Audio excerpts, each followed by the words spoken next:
Two-headed right, two heads are better than one-headed right. Two heads are better than one-headed right.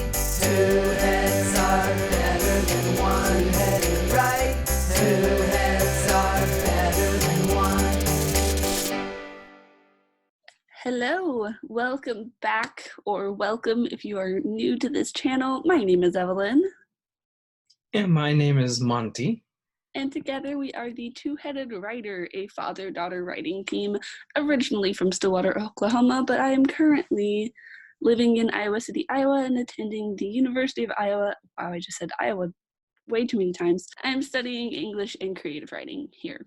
Each week we talk about the things we're writing, the things we're learning, the things we're struggling with, progress with our book together, and progress with our own efforts to get published. Where shall we actually start? Where we always start, Father. At the beginning. Let's start at the Which is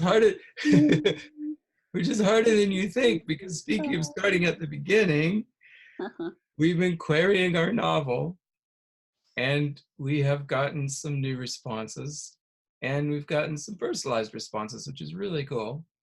But the feedback that we're getting is that we have started our book in the wrong spot, and we've started it many times.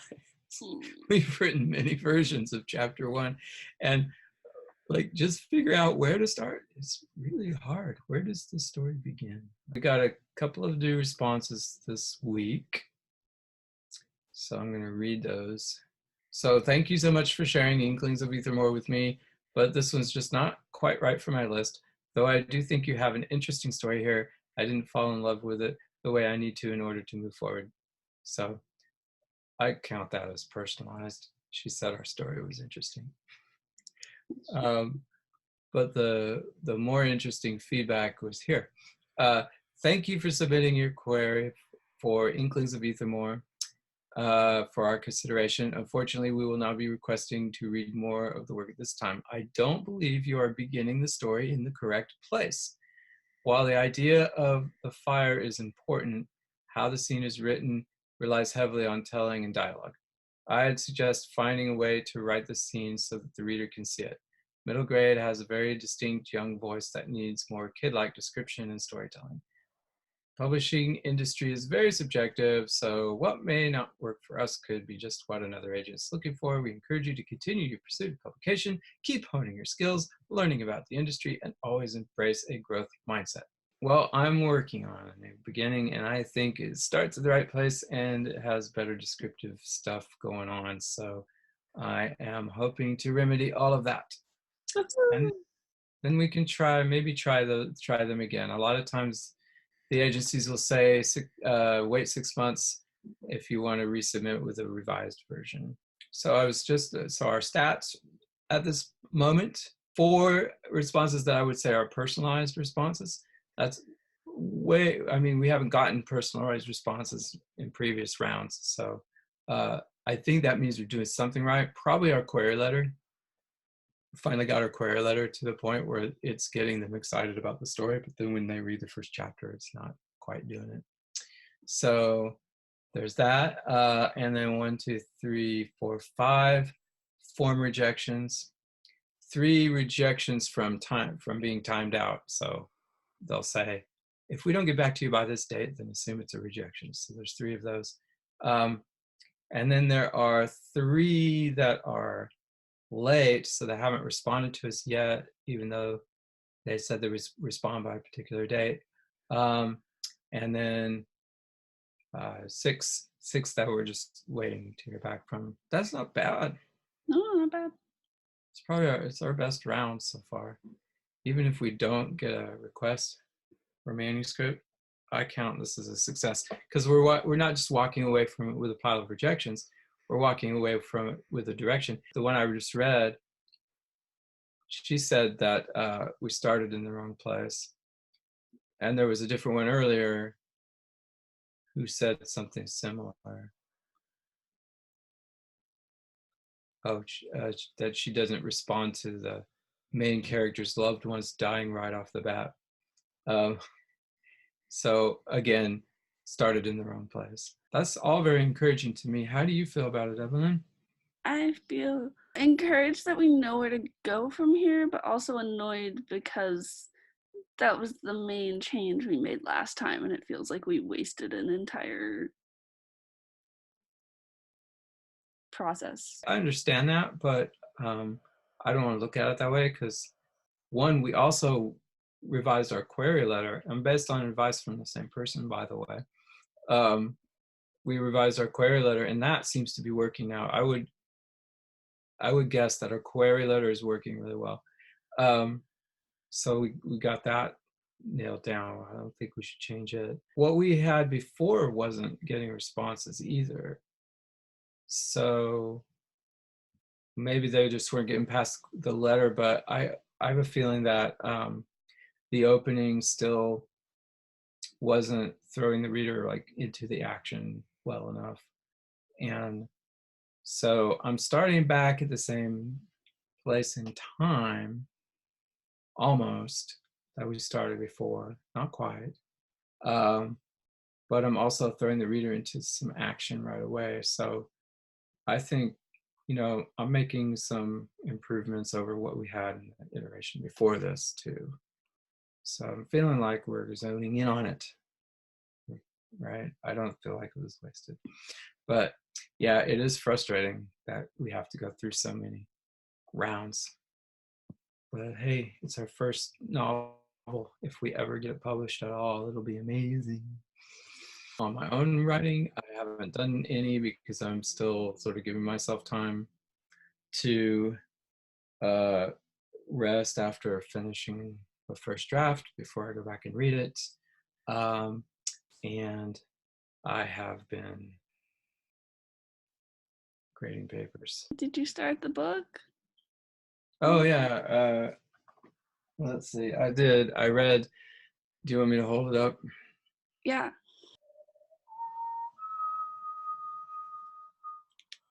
This is the book in question. And I have read a total of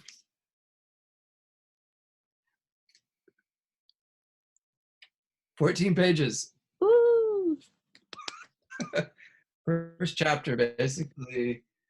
So I'll keep reading it. It's about all I have to say so far. Okay, so hello again. It's us, but a week later. We learned how to time travel. What actually happened is my roommate came back with a cold from her weekend excursion and gave it to me. So I did not get last week's video edited. And instead of just scrapping it, we're filming this week too and making some sort of weird combo of 2 weeks video. What we're not showing you is the conversation we had about Evelyn's poem and where she should submit it to get published. That decision has been made, so I'll let Evelyn tell you about it. So basically, you guys have heard the poem. I read it about 2 weeks ago. It was an assignment for my Foundations of Creative Writing class. I wrote about petrified wood. Petrified wood is apparently sciencey enough for this guy to think that I should submit the poem. For me to say that you should submit it to Asimov's science fiction magazine because they do print poems in between the short stories. I was considering using that poem to submit to one of the literary magazines on campus here at Iowa, but I will have a second chance to submit to said magazine in the spring, and there are other magazines on campus that I can submit to as well. And I don't know, this poem doesn't reflect my usual work. A, just because it's a poem, and B, because of the topic. And it seemed to fit well with what Asimov publishes. And all your friends told you to submit it to Asimov. And all my friends told me to submit it to Asimov. Yeah. After some revision, that's what you plan to do? Yes. I Okay. did notes back this week from my instructor, and I am mulling Over her comments. Yes. Have you done any writing this past week that you want to talk about? Kind of. So I had 2 big writing assignments due this week. 3 if you count the 2 parts that were in the playwriting one. So for playwriting, we started with a piece that was just any style we wanted it to be, writing about an emotional moment that we experienced recently. And then from there, we did a monologue based on the same themes. And then from there, we adapted the monologue into 2 separate pieces that are written purely in stage direction.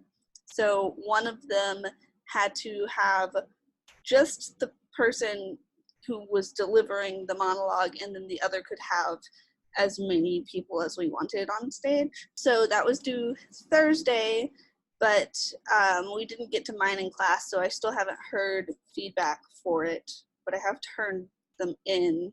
Like, can't mess around with them anymore.